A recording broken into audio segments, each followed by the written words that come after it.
जय हिंद साथियों, स्वागत है आप सभी का क्लास 12th केमिस्ट्री की एक और इम्पोर्टेंट वीडियो में। तो अगर आपको केमिस्ट्री को लेकर के डर लग रहा है और अभी तक कोई तैयारी नहीं हो पाई है आप लोग की बोर्ड एग्जाम को लेकर के और समझ में भी नहीं आ रहा है कि क्या पढ़ें, तो मेरे भाई आज आप लोग को पूरी किताब से 75 महत्वपूर्ण टॉपिक हम बताने वाले हैं। यानी कि अगर आप इन 75 टॉपिक को तैयार कर लेते हो तो आपको 90+ लाने से केमिस्ट्री में तो कोई भी नहीं रोक पाएगा। तो वो कौन से 75 इंपॉर्टेंट टॉपिक हैं, और सबसे बड़ी बात ये है कि आज आप जो ये 75 इंपॉर्टेंट टॉपिक देखोगे इन सब की वीडियोस भी मेरे चैनल पर ऑलरेडी अपलोडेड हैं, तो आप लोग जाके देख सकते हो, जिसकी प्लेलिस्ट मैंने ऑलरेडी बना रखी है। तो चलिए आज की इस प्यारी सी वीडियो को हम लोग स्टार्ट करते हैं और कौन से हैं वो 75 इंपॉर्टेंट टॉपिक उनको एक एक करके समझते हैं। तो यहाँ पर पहला इंपॉर्टेंट टॉपिक है मेरा मोलरता, मोललता, मोल प्रभाज, और फोर्थ है यहाँ पर वाष्प दाब में आपेक्षिक अवनमन। अब देखो ये जो स्टार्टिंग के हम आपको बता रहे हैं चैप्टर फर्स्ट से लेकर के चैप्टर लास्ट तक आप लोग को बताएंगे। मोलरता क्या होती है सभी को पता होगा, फॉर्मूला होता है इसका, और थोड़ी सी इसकी डिफिनेशन होती है। मोललता भी इसी तरह से होती है, और मोल प्रभाज आपको पता होगा, इस सब मेरे ही चैनल पर आपको मिलेगा, आपको कहीं इधर उधर भटकना नहीं है। वाष्प दाब में आपेक्षिक अवनमन क्या होता है, ये हमारा किससे संबंधित है, ये संबंधित है राउल्ट के नियम से। तो वाष्प दाब में आपेक्षिक अवनमन मेरा क्या होता है, P0 माइनस PS, इस तरह से होता है। तो सेम वही काम यहाँ पर राउल्ट का नियम भी करता है, बस अंतर ये होता है कि राउल्ट के नियम में मोल प्रभाज और इन दोनों का यूज़ करके ही राउल्ट के नियम को हम लोग क्रिएट करते हैं। क्लियर हो गया। चलिए 6 नंबर का पॉइंट है, क्वथनांक में उन्नयन क्या होता है। क्वथनांक में उन्नयन के साथ साथ हिमांक में अवनमन। तो ये कुछ ऐसे इंपॉर्टेंट टॉपिक्स हैं आपके सामने जो आपके पिछले 2024, 2023, 2022 यानी 3 सालों से परमानेंट रिपीट हो रही है, इसीलिए मैंने आप लोग को एनालिसिस करके इस वीडियो को तैयार किया है। क्वेश्चन नंबर 8 है मेरा, परासरण दाब क्या होता है। इसमें आप लोग पढ़ोगे कि अर्धपारगम में झिल्ली होती है एक, और जो भी है इसमें आपको पूरा समझने को मिलेगा क्या काम होता है अर्धपारगम में झिल्ली का, तो वो पूरा मैंने ऑलरेडी आप लोग को बता रखा है। वॉन्ट हाफ गुणांक क्या होता है ना, वॉन्ट हाफ फैक्टर, ये भी बहुत इंपॉर्टेंट है, 2024 में आया हुआ था ये। उसी के साथ साथ आप लोग देखोगे यहाँ पर पॉइंट नंबर 10 है मेरा, हेनरी का नियम।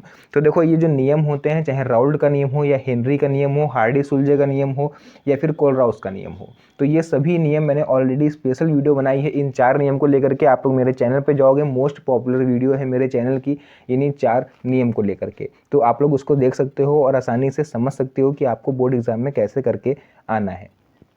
11 नंबर आ जाता है यहाँ पर मोलर चालकता, और मोलर चालकता के साथ ही साथ आप लोग यहाँ पढ़ोगे तुल्यांकी चालकता। ये दोनों एक दूसरे से क्या संबंध रखती हैं ये भी मैंने आपको बताया है।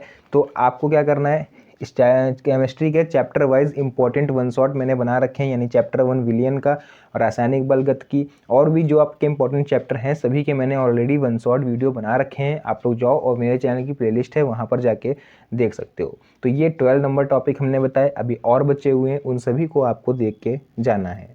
13 नंबर देखिए मेरा टॉपिक है कोलराउस का नियम और फैराडे का वैद्युत अपघटन नियम। तो ये जो एक तरह से वीडियो बन रही है ये आप लोग का रिवीजन के तौर पर भी होगा, कि जो बच्चे जिनका ये सब टॉपिक तैयार हैं तो आप लोग कमेंट सेक्शन में ज़रूर बताइएगा कि 75 में से आप लोग के लगभग कितने टॉपिक तैयार हैं, जिससे कि आपको ये अंदाज़ा लग पाएगा कि आपके जो सहपाठी हैं यानी इस टाइम जो आपके साथ प्रिपरेशन कर रहे हैं बोर्ड एग्जाम की, उनका इस समय कितना तैयार हो गया है और आप लोग का अभी तक कितना तैयार हो पाया है। क्योंकि एक अंदाज़ा जब लग जाता है तो आपको पढ़ाई और ही अच्छी तरह से हो सकती है। 15 नंबर हमारा है मानक इलेक्ट्रोड विभव क्या होता है और नेनस्ट समीकरण। तो ये 2 टॉपिक हैं, ये 2024 में आए हुए थे। इसी के साथ साथ आप लोग 17 नंबर देखोगे, सीसा संचायक सेल क्या होती हैं, सीसा संचायक सेल और ईंधन सेल। ये आप लोग की जानकारी के लिए हम बता दें कि भैया ये 2022 में पूछी गई थी सीसा संचायक सेल, और ईंधन सेल ये 2023 में पूछी गई थी। फिलहाल 2024 में इन दोनों में से कोई भी मेरी नॉलेज में नहीं आया है। 19 नंबर है संक्षारण क्या होता है, और 20 नंबर आप लोग देखोगे अभिक्रिया की दर या फिर वेग क्या होता है और इन दोनों में रिलेशन क्या होता है, यानी कि अभिक्रिया की दर और वेग, और एक और होती है कोटि। हम लोग इसको कैसे ज्ञात कर सकते हैं, क्या फॉर्मूला होता है, क्या मेथड होता है। 21 नंबर टॉपिक है शून्य कोटि की अभिक्रिया के लिए वेग स्थिरांक का व्यंजक। इस पर ऑलरेडी मेरे चैनल पर इस पर जो डेरिवेशन है वो अपलोडेड है, आप लोग देख लीजिएगा। क्योंकि शून्य कोटि की अभिक्रिया के लिए वेग स्थिरांक का व्यंजक, और इसी तरह से होता है मेरे भाई प्रथम कोटि की अभिक्रिया के लिए वेग स्थिरांक का व्यंजक। ये दोनों ही डेरिवेशंस मोस्ट इंपॉर्टेंट हैं और लगभग केमिस्ट्री में हर साल ये पूछी जा रही हैं। 23 नंबर आप लोग देखोगे अभिक्रिया की कोटि तथा आणविकता में क्या अंतर होता है।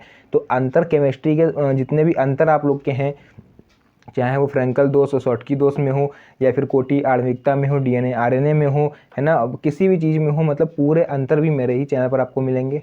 उसके बाद है 24 नंबर संक्रमण तत्व किसे कहते हैं और उनके लक्षण। तो देखो यहाँ पर संक्रमण तत्व ना बोल के कभी कभी एग्जाम में डी ब्लॉक के एलिमेंट्स बोल देता है, यानी कि डी ब्लॉक के तत्व क्या होते हैं, तो ले दे के घुमा फिरा के वो आपसे संक्रमण तत्व ही पूछ रहा है। तो इस चीज़ को आप लोग थोड़ा सा ध्यान रखिएगा, स्क्रीनशॉट अगर हो पाए तो लेते चलिए, वरना आप लोग बोलोगे तो इसका PDF हम टेलीग्राम चैनल पर अपलोड कर देंगे।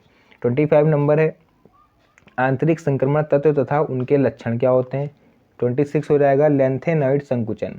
तो लेंथेनॉइड संकुचन क्या होता है, ये भैया 2020 के बाद से नहीं पूछा गया है, तो आप लोग चाहो तो 26 नंबर का टॉपिक है, इसको आप लोग स्किप कर सकते हो। उसके बाद नेक्स्ट आप लोग देखोगे 27 नंबर है कि लीगेंड तथा लीगेंड के प्रकार क्या होते हैं, यानी कि लीगेंड क्या होता है और ये कितने प्रकार का होता है, इनका यूज़ हम लोग मोस्टली कहाँ पर यूज़ करते हैं। तो ये चीज़ ध्यान रखना कि लीगेंड का यूज़ हम लोग सबसे ज़्यादा करते हैं IUPAC में, यानी जो नॉमेनक्लेचर होता है IUPAC नामकरण, वहाँ पर हम लोग इसका यूज़ करते हैं। नेक्स्ट है संयोजकता का बर्नर सिद्धांत क्या होता है, तो ये आप लोग का 4 नंबर में पूछा जाता है, बट 2024 में ये 3 नंबर का आया था। यहाँ पर मैंने देखिए ऑलरेडी पहले से सब नोट कर रखा है। उसके बाद है संयोजकता आबंध सिद्धांत यानी BBT, ये तो आपके एग्जाम में आएगा BBT या फिर बैलेंस बॉन्ड थ्योरी, इसका फुल फॉर्म होता है। तो ये तीनों ही चीज़ें, तीनों नाम होते हैं इसके अलग अलग, कुछ भी आपसे इसमें से पूछ सकता है, क्योंकि एग्जामिनर का भैया कोई भरोसा नहीं है कि वो कब क्या आपसे पूछ ले। उसके बाद नेक्स्ट देखिए यहाँ पर है हैलो एल्केन तथा इनके रासायनिक गुण कौन कौन से होते हैं। तो हैलो एल्केन और इनके रासायनिक गुण आपको पढ़ने हैं। 31 नंबर टॉपिक है मेरे पास, हैलो एरीन तथा इनके रासायनिक गुण कौन कौन से होते हैं। यहाँ पर हैलो एल्केन और हैलो एरीन दोनों के ही आपको रासायनिक गुण दिए हुए हैं। उसके बाद 32 नंबर आप लोग देखोगे कि पॉली हैलोजन यौगिक कौन कौन से होते हैं। पॉली हैलोजन यौगिक एक तरह से आप लोग को जो आपका चैप्टर है बहुलक वाला, उसमें आपको ये देखने को मिल सकता है। उसके बाद 33 नंबर टॉपिक है क्लोरोफॉर्म बनाने की प्रयोगशाला विधि 2024 में आई हुई है, तो इसको आप लोग स्किप मत करिएगा, क्योंकि प्रयोगशाला विधि जो भी हम बताने वाले हैं वो सभी इंपॉर्टेंट है। जो इंपॉर्टेंट नहीं होगी उसको हम आप लोग को बता देंगे, उसका स्क्रीनशॉट आप लोग मत लीजिएगा। 34 नंबर टॉपिक है अल्कोहल तथा इनके रासायनिक गुण क्या होते हैं, ये आपको बताना है। इसी तरह से आपका ये जो चैप्टर है अल्कोहल, फिनॉल, ईथर, ठीक, तो इन तीनों के ही रासायनिक गुण आप लोग याद कर लीजिएगा। 35 नंबर है ल्यूकोस परीक्षण क्या होता है, इसकी मदद से हम लोग किसका परीक्षण करते हैं और कितने चरणों में होता है, फॉर्मूला क्या होता है और किसके साथ ये रिएक्ट करता है, ये सभी मेरे भाई ध्यान से पढ़ना। 36 नंबर है फिनॉल तथा इनके रासायनिक गुण कौन कौन से होते हैं। जैसे कि अभी हमने आपको बताया कि अल्कोहल, फिनॉल, अभी आगे ईथर भी आएगा, इनके रासायनिक गुण आपको पढ़ने हैं। तो यहाँ फिनॉल बनाने की प्रयोगशाला विधि, ईथर तथा इसके रासायनिक गुण, ये आपको पढ़ना है। देखो उसके बाद आ रहेगा बच्चों 39 एंड 40 नंबर टॉपिक है आपका डाई एथिल ईथर बनाने की प्रयोगशाला विधि और एल्डिहाइड तथा उनके रासायनिक गुण, है ना। तो डाई एथिल ईथर बनाने की प्रयोगशाला विधि, ये तो 2-3 बार पूछा गया है, तो इसको स्किप मत करना।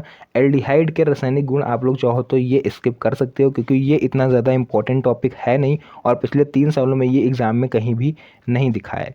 तो चलिए यहाँ तक हमारे 40 टॉपिक कंप्लीट हो गए हैं। अभी 35 टॉपिक्स और बचे हुए हैं भाई केमिस्ट्री सेकेंड के, तो वो ज़रूर देख के जाना। उसके बाद देखिए आप लोग देखोगे यहाँ पर 41 नंबर टॉपिक है मेरा फॉर्मेल्डिहाइड बनाने की प्रयोगशाला विधि, यानी फॉर्मेल्डिहाइड को हम लोग कैसे तैयार करेंगे लैब में। तो ये 4 नंबर का टॉपिक है, आप लोग देख रहे हो। बेंजील्डिहाइड बनाने की प्रयोगशाला विधि, ये आप लोग चाहो तो स्किप कर सकते हो। यहाँ पर देखो मैंने काटा हुआ है, क्यों काटा हुआ है, क्योंकि ये पिछले 3 सालों में नहीं पूछा गया है, तो इसके चांसेस कम हैं आपके एग्जाम में आने के। क्योंकि देखो पिछले 4 सालों में जो भी सिलेबस आया है आपके एग्जाम में वो NCERT बेस्ड आया है। तो उससे पहले का मैं इसलिए आपको नहीं बता रहा हूँ 2018-19 या फिर 17 का, क्योंकि उधर आपका NCERT नहीं चलता था। NCERT आपका लागू हुआ है 2019 से, तो इसीलिए हमने आप लोग को पिछले 3-4 सालों के ही हम बता रहे हैं, क्योंकि 2021 में तो एग्ज़ाम ही नहीं हुआ है। तो पिछले 3-4 सालों में जो भी रिपीटेड क्वेश्चन है वो हम आपके लिए लेकर के आए हैं। नेक्स्ट है कीटोन तथा इनके रासायनिक गुण क्या होते हैं, ये पढ़ लेना। और एसीटोन बनाने की प्रयोगशाला विधि, और इसी के साथ साथ आप लोग पढ़ोगे कार्बोक्सिलिक अम्ल तथा इनके रासायनिक गुण, ठीक है। उसके बाद आता है नेक्स्ट 46 नंबर टॉपिक फॉर्मिक अम्ल बनाने की प्रयोगशाला विधि, यानी कि प्रयोगशाला में हम लोग फॉर्मिक अम्ल कैसे तैयार करेंगे। 47 नंबर टॉपिक है टॉलिन अभिकर्मक क्या होता है, और 48 नंबर है फेलिंग विलयन क्या होता है।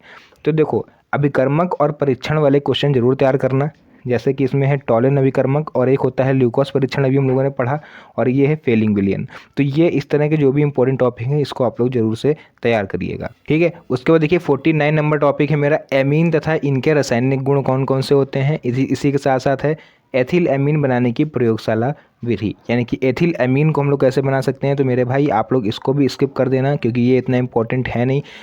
पिछले साल 2 सालों में नहीं पूछा गया है। बाकी अगर आपको लगता है तो आप इसको पढ़ सकते हो, या फिर जिन बच्चों को ये तैयार है तो भाई आप लोग बिल्कुल तैयार रखिएगा क्योंकि एग्ज़ाम का कोई भी भरोसा नहीं है, कब क्या इसमें एग्जामिनर उठा के लिख दे। तो ये 50 टॉपिक कंप्लीट हुए। अब अभी 25 और बचे हुए हैं, वो सब रिएक्शन बेस्ड होने वाले हैं, ध्यान से देखिएगा। 51 टॉपिक है कार्बोहाइड्रेट तथा इसका वर्गीकरण। 52 नंबर आप लोग देखोगे मौलिक परीक्षण, इसी के साथ 53 और 54 आप लोग का हो जाएगा ग्लूकोज तथा इसके रासायनिक गुण और फ्रक्टोज। ठीक है, ग्लूकोज और फ्रक्टोज ये तो इतना अच्छे से भाई रट के जाना क्योंकि इनके बीच में डिफरेंस भी कभी कभी पूछ लेता है। और इन दोनों टॉपिकों को तो इतना तैयार कर लेना कि इससे रिलेटेड अगर आपसे एग्जामिनर कुछ भी पूछ ले तो आप उसको तुरंत से लिख पाओ। ठीक है, चलिए देखते हैं अपना नेक्स्ट 55 नंबर टॉपिक। नेक्स्ट देखिए 55 नंबर टॉपिक है सुक्रोज क्या होता है और एमिनो अम्ल क्या होते हैं। 57 है प्रोटीन और इसका महत्व तथा कार्य। तो देखो जो बायोलॉजी के स्टूडेंट हैं, अगर आप लोग प्रोटीन पढ़ोगे तो आपका 2 में काम आएगा, एक तो बायोलॉजी में काम आएगा, दूसरा आपका केमिस्ट्री में भी बहुत ही ज़्यादा काम आएगा। 58 नंबर है एंजाइम्स क्या होते हैं। 59 नंबर है हार्मोन। ठीक, तो ये एंजाइम, हार्मोन और विटामिन, ये जो 60 नंबर टॉपिक है यानी विटामिन, उनके स्रोत एवं कमी और उससे उत्पन्न होने वाले रोग। ठीक है, तो ये आपको जरूर तैयार करने हैं। विटामिन और ये प्रोटीन, ये 2 टॉपिक तो बहुत ही अच्छे से तैयार करना क्योंकि विटामिन देखो कौन कौन से होते हैं, क्या स्रोत हैं उनके, यानी हमें कहाँ से मिलता है वो, और उसकी कमी से अगर उत्पन्न होने वाले रोग कौन कौन से हो सकते हैं।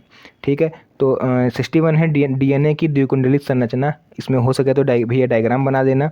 और डीएनए तथा आरएनए में अंतर 2024 में देखिए आया हुआ है।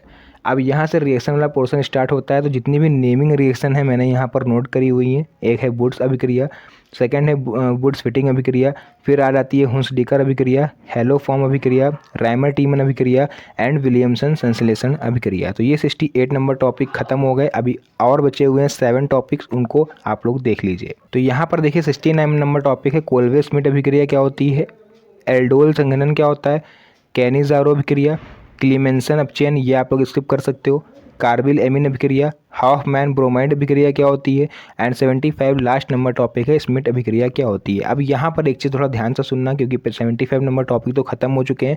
तो मेरे भाई आपको क्या करना है, सबसे पहले जो मेरे चैनल की प्लेलिस्ट चेक करो क्योंकि उसमें बहुत ही ज़्यादा इंपॉर्टेंट चीज़ें मैंने आप लोग के लिए नोट करके रखी हैं। सारी वीडियोज़ मेरी तैयार हैं, उस पर केवल आप ही लोग के लिए मैंने बनाई है।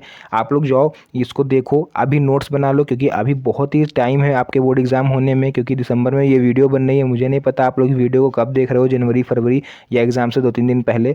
तो भाई अभी भी देखो आपके पास, अगर 2 दिन पहले भी देख रहे हो ना तब भी आपके पास टाइम है क्योंकि 2 दिन में अगर ये 75 टॉपिक आप रिवाइज भी कर लेते हो ना, अगर आपके तैयार हैं आप रिवाइज कर लेते हो, इसमें से आधे भी अगर आप तैयार कर लेते हो तो आपको केमिस्ट्री में पास होने से कोई भी नहीं रोक पाएगा। तो फिलहाल चलिए आज की इस प्यारी सी वीडियो को हम लोग यहीं पर एंड करेंगे। मिलते हैं नेक्स्ट वीडियो में एक और अच्छी इंटरेस्टिंग मज़ेदार वीडियो के साथ। तब तक के लिए धन्यवाद। जय हिंद।